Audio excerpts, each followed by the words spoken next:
তোমাকে না জানিয়ে তোমার এই কালো কুচকুচে চুল আমি সাদা করে দেব, রুখতে পারবে? তোমার এই চোখের লাল চাহনি আমি ঝাপসা করে দেব, ঠেকাতে পারবে?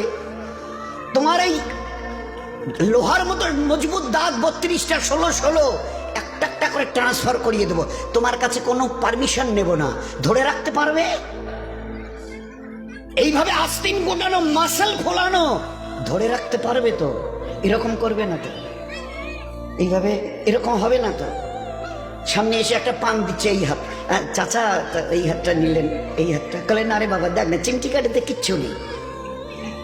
আসমান থেকে আওয়াজ দিচ্ছে, ও হাত তোমার কথা শুনে আমার, এ হাত তোমার কথা শুনে আমার, আমি এর পাওয়ার শেষ করে নিয়েছি। এই দুটো পা যদি হনন হনন করে হেঁটে চলো, খালি একটা পায়ের যদি সামান্য একটু প্যারালাইসিস করে দিই না, তো জীবনভর করে হাঁটতে হবে। বেডরুম থেকে নিয়ে বাথরুম একদম লাগালাগি, অ্যাটাচড, আমরা বলি না অ্যাটাচড। তুই বেডরুম থেকে নেমে বাথরুম কত 4-5 হাত, বেডরুমের দেয়াল আর এটাই হচ্ছে বাথরুমের দেয়াল, মাঝখানে একটা দরজা, এখান থেকে উঠে ওই ঘর রুমটা